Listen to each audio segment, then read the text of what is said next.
Hi guys, and welcome to the channel. Thank you for tuning in. If you're new to the channel, I'm in the process of converting myself Ford Transit into a camper.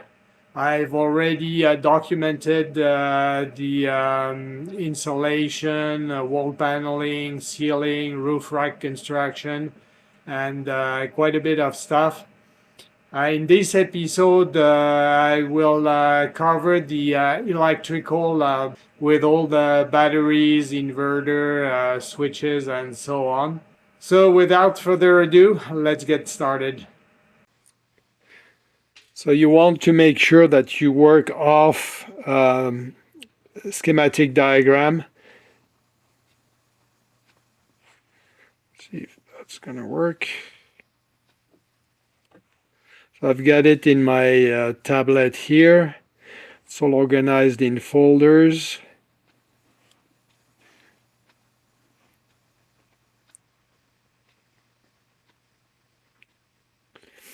There we go. So you can see my schematic diagram here. So this is my kitchen control panel where I'll have the switches, dimmers. This is the blue line is the line that's coming from the main electrical panel at the rear. So it's like a trunk line that brings 12 volts and 110 to the kitchen panel. The small line behind it is the remote from the inverter, so I can turn the inverter on and off from the kitchen. And from there, we branch off into different things. So under cabinet kitchen, this one I haven't run yet.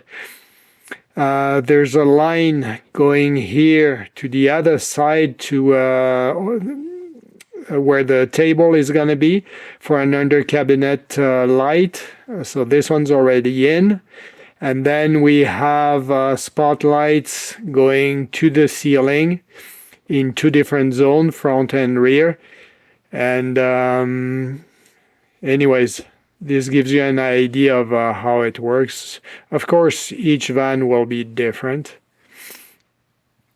But you want to plan this in advance and then refer to your diagram regularly, because by memory it's easy to forget something.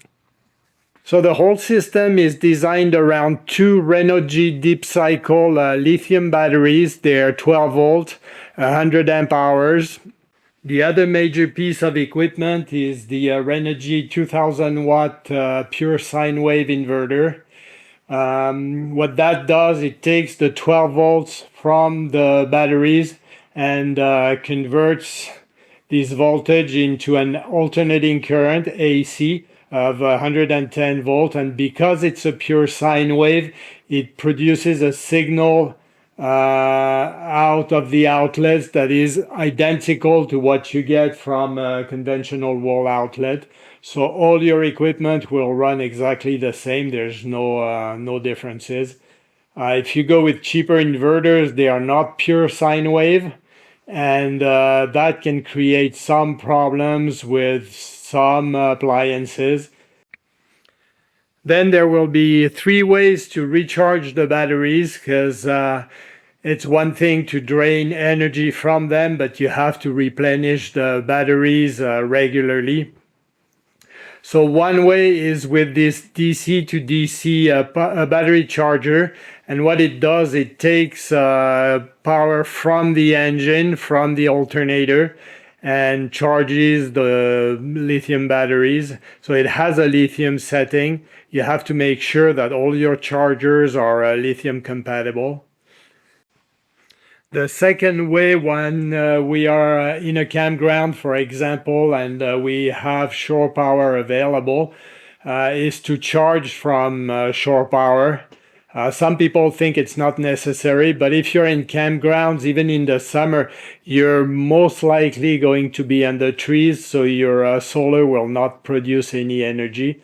And being able to use the shore power that you're paying for anyways is not a bad option. Those chargers are not super expensive and they're well worth having. And the third way is, of course, solar. So we have two solar panels on the roof for a total of 350 watts. And these will be connected to this Renogy charger, solar charger. So it takes the solar power on one end and then puts out the correct voltage to charge lithium batteries. And at the rear, you can see now the flexible conduit coming from the ceiling. Those are the two solar panel cables. And that conduit runs down the pillar here.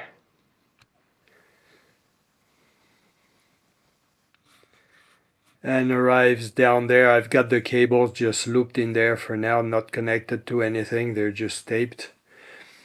But I'm planning to use this rectangular opening here to bring in all the cables from the whole installation, because the electrical panel with the chargers and everything will be here near the wheel well. So I will have a total of 6 ceiling pot lights, 2 here at the front because we'll have the table underneath right here. The kitchen will be on the other side. So 2 here, 2 on this section here, again because that's going to be the area where we're going to spend the most time cooking and prepping and so on. So 1 on each side of the ceiling fan, and then at the rear I'll have 2 in line, so just down the center. So I started running the lines, but as you see here, for example, I just left 1 piece of wire sticking out. My plan is to run a piece of flex tube down to the middle here, and then a short piece on each side going to each spotlight, and then same thing further down. There are different ways to make your connections between cables.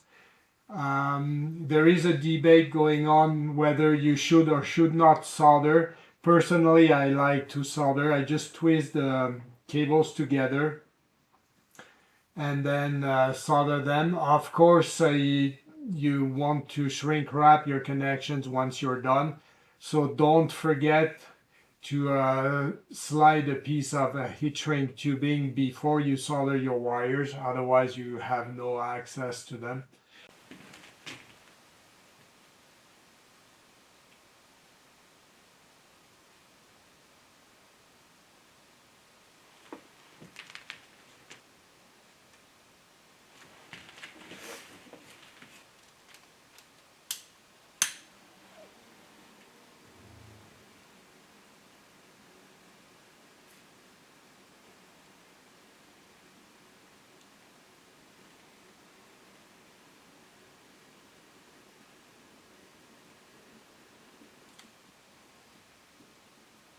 There you go. All right, I don't know how well you're gonna see this. So this is the last pot light at the rear. Then I've got the next one. The flex tubing is hanging for now until I've laid the insulation. Then I have 1 pot light here on the driver's side of the fan, 1 pot light on the passenger side of the fan, and coming off the tubing is the connection, which for now is just left hanging for the ceiling fan. At the very end here, I've got 2 connections, again hanging until the insulation is in place. 1 for each pot light here at the front, and then hanging on the side here is a 12-volt line that will be used for under cabinet lighting over the table. So I'll check my schematic diagram, but this should complete the electrical cabling in the ceiling. So do not trust your memory because there's a lot going on when it comes to electrical. Like for now, I pushed all my cables behind the walls. The ends are always labeled because you think you'll remember, but it's easy once the walls are closed and you go to wire everything to wonder where the lines are coming from and so on. And if I cannot complete a job because I'm missing supplies, then I'll put a sticker for myself. I did it here, and then I did it here as well. So it looks a bit messy, but in reality everything's organized, labeled, and it shouldn't be a problem when I come back to hook up everything. So if you have the 2020 Ford Transit with the upfitter package, you get 4 switches labeled AUX1, AUX2, AUX3, and AUX4. Which are very convenient to hook up a light bar, additional spotlights, accessories of any kind. Your transit should come with a number of wire harnesses in a plastic bag and behind the glove box. So I'm trying to show you this, it's very hard to film. But if you take out the glove box, just release the tabs at the top on both sides and then drop it. On mine, I also removed inside the cup holder. There's a protective plate here with an access hole. It allows you to shine a bit more light and put your fingers in there. But anyways, you'll find buried underneath here a fuse box, about, I don't know, 2 inches by 2 inches. And then above that fuse box, one large connector. Where am I? This one, it's a 45 pin connector which has a blank on it, and I'll show you in a second. And a little behind this one, tucked behind the big one, there's a smaller connector, a 4-pin connector. It's really hard to show you any of this, but anyways, it's back here. 4-pin connector. So those, as I say, have blanks on them. Here is the blank for the 45-pin connector, and then this is the blank, where am I, for the 4-pin connector. I call it 4-pin because I think there's only 4 wires connected to it. So you pull out those blanks and you can get rid of them. They're useless at this point. And then find the matching wire harnesses that came with your van. Plug them in here. It's pretty straightforward, nothing special. So those wire harnesses, they're just wires with heat shrink tubing at the end, just to protect the wires. We're only going to use 4 of these.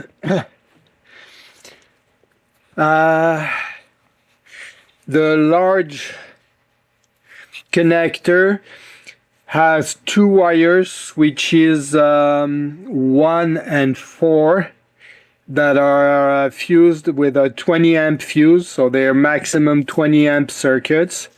And the small ones are switches 2 and 3, and those are fused at 40 amps. So what I'm doing today, oh, the lights turned off. What I'm doing today is I'm running a trigger line for the Renault G DC to DC charger, so I can turn it on only when the vehicle is moving. So it's going to be wired to switch 1 here. And I'll modify it, and I'm going to show you right now. From the factory, those switches are connected straight to battery power. So as soon as you turn them on, There's power on the wires. Now I want mine to be on accessory power, meaning they'll be live only once I turn the switch on and the ignition key is on. And this is fairly straightforward. There's a switch in the bottom right corner. And again, I don't know if you'll be able to see that. I don't even know what I'm filming.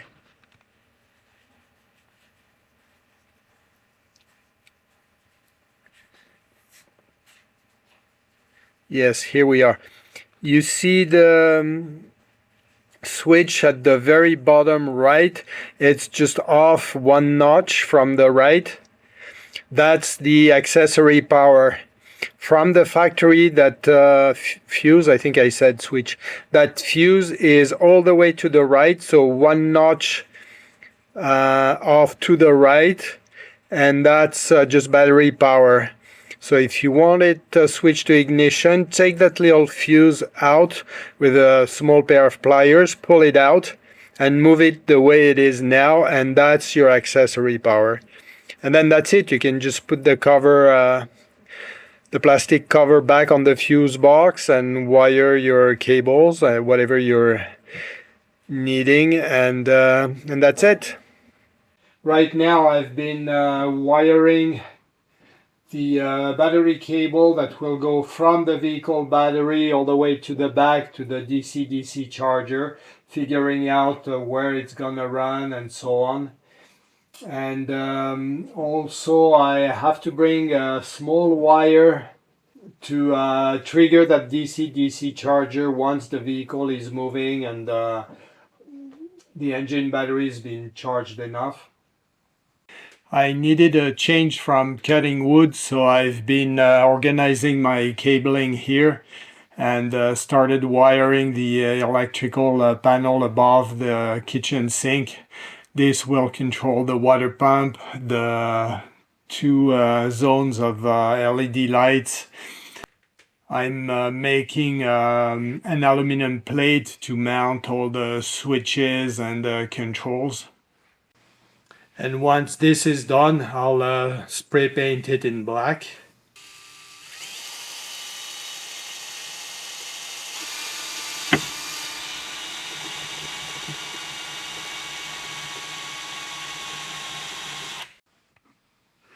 I just finished wiring the electrical panel over the kitchen sink. So there's a 12 volt like a trunk line that comes to this panel, and then from here it goes through a fuse box and splits into the different circuits: heater, ceiling LEDs, water pump, and so on. Some of the power monitoring can be done from the kitchen control panel. I installed a fairly basic little gauge here, but that's generally all you need to know is how much in percent you have available in your batteries, and that's good enough. And I tidied up the wiring coming to this panel, so that's going to be behind the kitchen upper cabinet. So I started mounting a number of components against the wall of the van. You can see from the left, I'm trying to point, the solar controller. This is the AC circuit breakers for shore power and inverter power.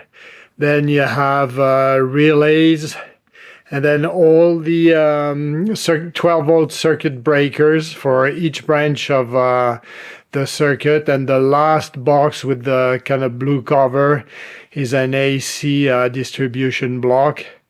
My wires all come under, as you've seen before, and I'll try to run all of the cables along this perforated channel here. It comes with a cover, so most of the cables will be hidden when it's all done. Down below here you can see the battery box that I made. I didn't want to enclose them completely. But basically, sorry, I'm creating a shadow. The two batteries will go in here and here. They'll be held in place with a strap. The mounting points are already installed. This is loose for now, but it will be screwed into the floor. And there's a cover that will go on top just to prevent the terminals from getting shorted or anything. And in between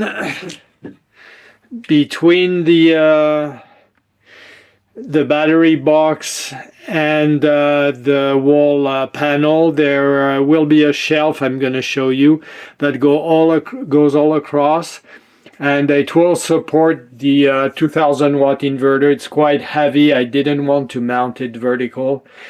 And some more stuff will go in there in front of the batteries as well. There will be a space here. This is what it looks like so far. That's a lot of work of figuring out where things will go. I mean, I had a plan, and in the end, it's when you're staring at the van itself that you make your decisions. Size is always at a premium. And planning is good. At least you know what you want to do and you have an idea, but it always needs some adjustments. So this is that shelf unit I was talking about. The Renogy inverter will fit right here. These are the two 12 volt distribution blocks, positive and negative. Here I'll have a 12 volt power supply. And here are more circuit breakers that I didn't have room for on the wall. They'll be for solar power, two of them. The third one I don't remember, but anyways. Here on the face of it is the DC to DC charger, which doesn't mind being vertical. On the floor, and it will be enclosed, will be the AC charger. So when we're connected to shore power, it gives me the option to charge the home batteries. And then here I'll have an AC outlet, again connected to shore power to power that AC charger and my 12 volt power supply. And at the front here, so when we open the back doors, this will be facing the doors. This is the shore power connector. Not sure if I can open it one-handed because no, it's not mounted. But anyways, the solar charger goes on the side here, so it won't interfere with this. So I'm just test fitting everything, make sure it all fits correctly, and that's good. It just takes a lot of space in the cargo area, but there's not really any way around it. So I don't want to enclose all this stuff completely. I don't think it's necessary, just again to save on weight and cut down the amount of plywood. But everything is protected, like the bed will be right over, so there's not much that can happen. And it still leaves quite a bit of space for a cargo area, I mean, between the front and the rear. So I have done quite a bit of the wiring. I had to stop because I thought I could get away with wiring everything with the leftover pieces of cables that I had on hand. But that wasn't the case. I realized to do a good job, I had to reorder some 8-gauge cable.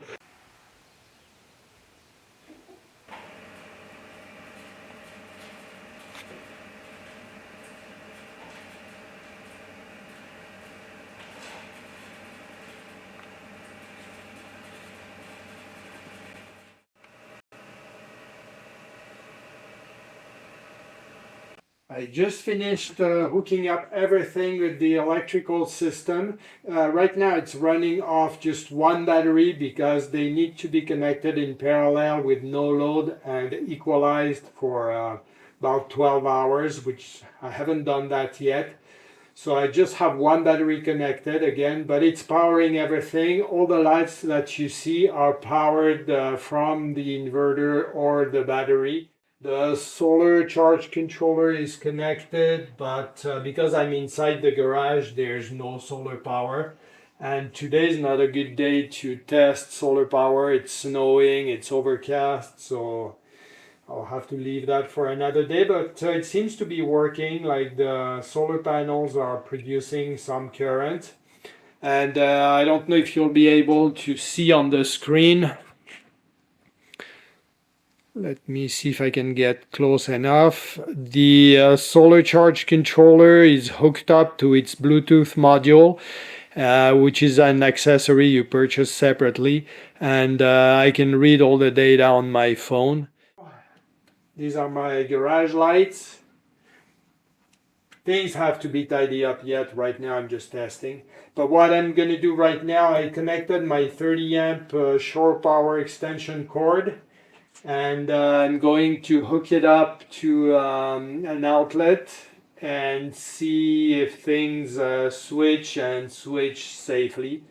Because that should all happen by itself. So shore power is connected.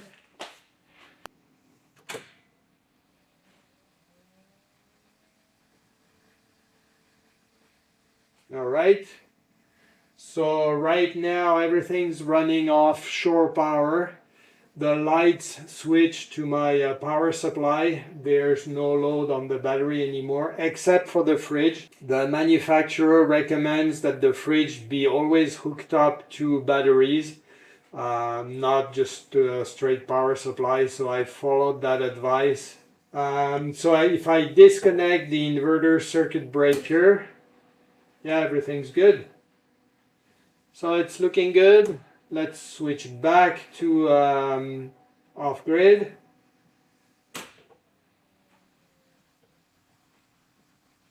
Seems to be working fine.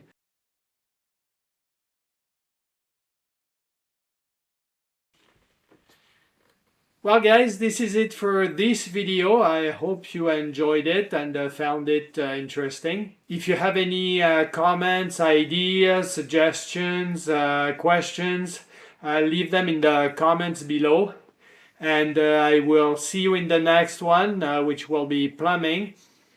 And in the meantime, I hope you have a great day. Bye.